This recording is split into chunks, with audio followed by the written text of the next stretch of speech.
Hello guys, I welcome you all to a very own session of Technomath 24/7, and this is our another video of macroeconomics in which we are going to read about government budget. This is our last video of government budget. Previously we have discussed about the government budget types, and we will discuss the types of government budget in this video. So let's see here what are the types of government budget. So there are three types of government budget: balanced budget, surplus budget and deficit budget. ठीक है, budget तो एक ही तरीका का होता है, हम सब जानते हैं कि बजट क्या होता है, बट जब हम गवर्नमेंट बजट की बात करते हैं तो उसको थ्री टाइप्स में क्लासिफाई किया जाता है, या फिर हम अपने बजट को देखें तो उसको हम क्लासिफाई कर सकते हैं। कैसे? एक वो बजट हो गया जिसमें हमारा इनकम और एक्सपेंडिचर दोनों बराबर है। एक वो बजट हो गया जब हमारी इनकम ज्यादा है और हम एक्सपेंस कम कर रहे हैं, और एक वो बजट हो गया जब हमारी एक्सपेंडिचर बहुत ज्यादा है और इनकम कम है। तो यहाँ पे हम वही सेम चीज देखते हैं कि बैलेंस बजट में क्या होगा, हमारा रिसिप्ट और एक्सपेंडिचर दोनों बराबर होगा। रिसिप्ट और एक्सपेंडिचर दोनों बराबर होगा तो हमारा क्या हो गया, बैलेंस बजट हो गया। और जब हमारा सरप्लस बजट होगा तो क्या होगी कि हमारी रिसिप्ट जो है वो एक्सीड करेगी एक्सपेंडिचर से, यानी कि हमारी एक्सपेंडिचर जो है वो कम होगी और हमारी रिसिप्ट ज्यादा होगी। और जब हम डेफिसिट कंडीशन में आएंगे तो क्या होगा, जस्ट अपोजिट हो जाएगा कि रिसिप्ट जो है वो कम होगी और एक्सपेंडिचर ज्यादा होगा। ठीक है, रिसिप्ट कम होगी और एक्सपेंडिचर ज्यादा होगा, यानी कि हमारे लिए ये कंडीशन भी फेवरेबल है, ये कंडीशन भी फेवरेबल है, इसमें हमें कोई भी प्रॉब्लम नहीं है। क्यों? क्योंकि यहाँ पे हम इक्वल कंडीशन में चल रहे हैं, यहाँ पे हमारे पास रिसिप्ट ज्यादा है, हमारी इनकम ज्यादा है। हमें प्रॉब्लम कहाँ है? डेफिसिट बजट में। डेफिसिट बजट को हम डेफिसिटरी बजट भी बोलते हैं, और हमें इसी पॉइंट को पढ़ना है। हमारा ये मेन पॉइंट है जिसको कि हम अपनी इस वीडियो में डिस्कस करेंगे कि हमारा डेफिसिटरी बजट क्या होता है, किस टाइप का होता है और उसमें क्या क्या डिफरेंस होता है। ठीक है, ये हमारा कंपोनेंट्स है गवर्नमेंट बजट का, हमने इसे पढ़ा था कल। इसके दो पार्ट्स होते हैं, रिसिप्ट और एक्सपेंडिचर, जिसमें कि हमारा रिसिप्ट में होता है रेवेन्यू रिसिप्ट, कैपिटल रिसिप्ट, और एक्सपेंडिचर में रेवेन्यू एक्सपेंडिचर, कैपिटल एक्सपेंडिचर। हमने ये भी देखा था कि हमारे जो रेवेन्यू रिसिप्ट है इसके भी दो पार्ट होते हैं, एक टैक्स और एक नॉन टैक्स। फिर कैपिटल रिसिप्ट में हमारा आता है बोरोइंग, लेंडिंग मनी या रिकवरी ऑफ मनी कह सकते हैं हम उसको, प्लस अदर रिसिप्ट जिसमें डिसइन्वेस्टमेंट और स्मॉल सेविंग्स आती हैं। फिर हमारा रेवेन्यू एक्सपेंडिचर वो एक्सपेंडिचर होता है जो हम खर्च तो करते हैं लेकिन हमें उसमें कोई रिवर्स उस पर कुछ नहीं मिलता है, कोई चीज नहीं मिलती। तो वो जैसे हमारा हो गया पेंशन, स्कॉलरशिप, ये सारी चीजें क्या हो गई, हमारी रेवेन्यू एक्सपेंडिचर हो गई। और कैपिटल एक्सपेंडिचर हमारी वो होती है जिस एक्सपेंडिचर को हम किसी कंस्ट्रक्शन पे for public expenditure, for public welfare, हम जिस भी चीज का कंस्ट्रक्शन करते हैं जैसे रोड, डैम्स, बिल्डिंग, ब्रिजेस, ये सब हमारे किस में आती है, कैपिटल एक्सपेंडिचर में आती हैं। सो अब हम कैरी ऑन करेंगे अपना topic with deficitary budget. So let's see this. So guys, this is our budgetary deficit in which we will learn about revenue deficit, physical deficit and primary deficit. So first of all, what is revenue deficit? तो revenue है यानी कि हम क्या देखेंगे, revenue expenditure और revenue receipt. Okay? Common सी बात है कि अगर हम revenue deficit की बात कर रहे हैं तो हम revenue expenditure और revenue receipt देखेंगे। तो इसमें होता क्या है कि हमारी ये जो रेवेन्यू एक्सपेंडिचर है RE, ये क्या होती है, हमारी रेवेन्यू रिसिप्ट से ज्यादा होती है, रेवेन्यू रिसिप्ट से ज्यादा होती है। ओके, तो ये कंडीशन हमारी क्या आती है, रेवेन्यू डेफिसिट की, यानी कि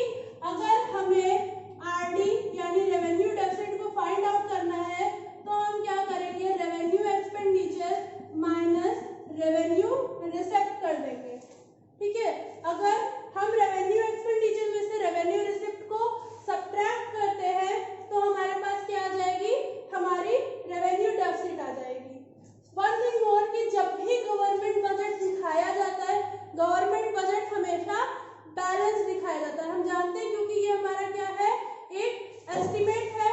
हमने ऑलरेडी ये एस्टिमेट करके रखा है कि हमारी इतनी रेवेन्यू होगी, इतनी बजट होगी।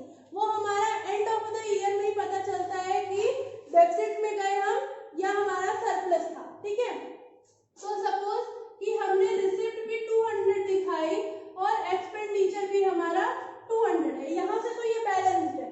ठीक, बट हमें ये देखना है कि हमारा रेवेन्यू और कैपिटल बैलेंस है कि नहीं। सपोज हमारा रेवेन्यू एक्सपेंडिचर 100 है, कैपिटल एक्सपेंडिचर भी 100, ठीक है, बट हमारी जो रेवेन्यू रिसिप्ट है ये कितनी है, 80। हमारी रेवेन्यू रिसिप्ट कितनी है, सिर्फ 80 है। तो क्या हो रहा है, लॉस आ रहा है, एक्सपेंडिचर ज्यादा और रिसिप्ट कम है। तो इसको मैनेज करने के लिए हम क्या करेंगे, यहाँ 120 की कैपिटल रिसिप्ट कर देंगे। 120 कैपिटल रिसिप्ट होने से ये बैलेंस तो हो गया, बट हुआ क्या, कैपिटल में हम जानते हैं हमारी क्या आती है, लायबिलिटी और एसेट्स, यानी कि हम क्या लेंगे, बोरोइंग लेंगे। इसको 20 प्लस करने के लिए हम क्या करेंगे, 20 बोरो करेंगे। तो वो जो हम 20 बोरो करेंगे वो क्या होगी, हमारी लायबिलिटी, यानी कि वो भी तो हमारे लिए एक डेफिसिट कंडीशन ही है, क्योंकि अगर आज हम बोरो कर रहे हैं तो कल उसे हमें पे करना होगा, वो हमारी लायबिलिटी है, तो वो भी एक डेफिसिट कंडीशन है। ठीक है, तो यानी कि हमारी आरडी क्या आ जाएगी, रेवेन्यू डेफिसिट क्या हो जाएगा, 100 माइनस 80, ये 20 रुपीज क्या हो गए, हमारी डेफिसिट कंडीशन हो गई, किसकी, रेवेन्यू डेफिसिट। ठीक है, वैसे ही हमारा सेकंड पॉइंट क्या है, फिजिकल डेफिसिट। तो फिजिकल डेफिसिट में हम क्या देखेंगे कि हमारा टोटल एक्सपेंडिचर और टोटल रिसिप्ट कैसा है। तो इसमें होता क्या है कि हमारी जो टोटल एक्सपेंडिचर होती है वो टोटल रिसिप्ट से ज्यादा होती है, यानी कि टोटल एक्सपेंडिचर जो है वो क्या है, टोटल रिसिप्ट से ज्यादा है। कैसे, हमने तो इसको बैलेंस दिखाया है, तो फिर ये ज्यादा क्यों है, क्योंकि हमारा जो फिजिकल डेफिसिट का फॉर्मूला होता है वो क्या होता है, total expenditure minus total receipt except borrowing. Borrowing को हम क्यों नहीं लेते, क्योंकि बोरोइंग भी हमारे लिए एक डेफिसिट कंडीशन है, वो हमारी लायबिलिटी है, इसीलिए हम बोरोइंग को इसमें नहीं लेते। तो क्या होगा कि हमारा ये जो है ये यहाँ से सब्ट्रैक्ट हो जाएगा।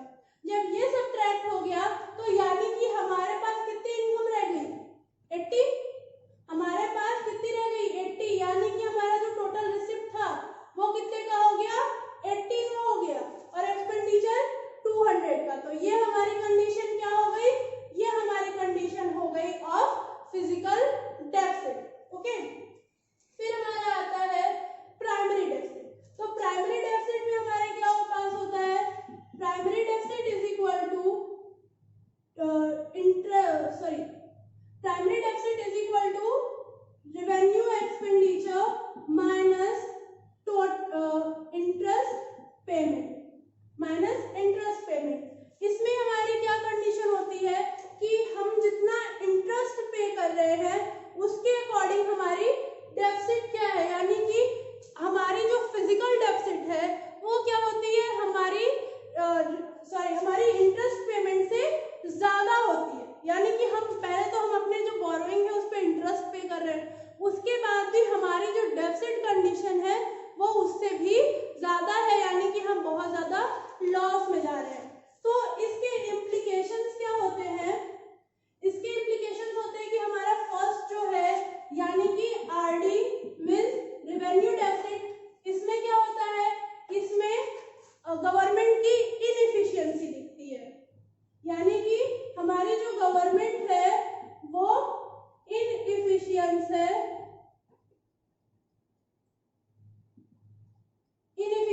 क्यों, क्योंकि जो हमारी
कंट्री है उसकी सिचुएशन बहुत अनफेवरेबल हो जाएगी।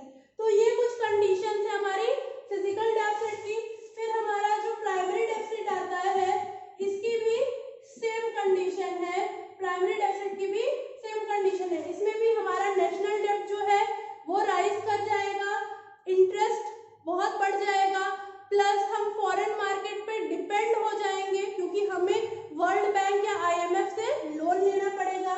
इन्फ्लेशन रेट हमारी कंट्री का बहुत हाई हो जाएगा। तो ये था हमारा बजटरी डेफिसिट, जिसमें हमने ये कुछ पॉइंट्स देखे कि हमारी गवर्नमेंट ने क्या किया, कैसे किया, हमारी गवर्नमेंट का बजट सिस्टम कैसा है, कब वो डेफिसिट में जाती है, कब उसका बैलेंस फेवरेबल होता है, कब सरप्लस होता है। तो ये हमारा चैप्टर यही एंड होता है। अब हम अपना नेक्स्ट चैप्टर कैरी ऑन करेंगे which is foreign exchange reserve in our next video. Till then, keep watching and thank you.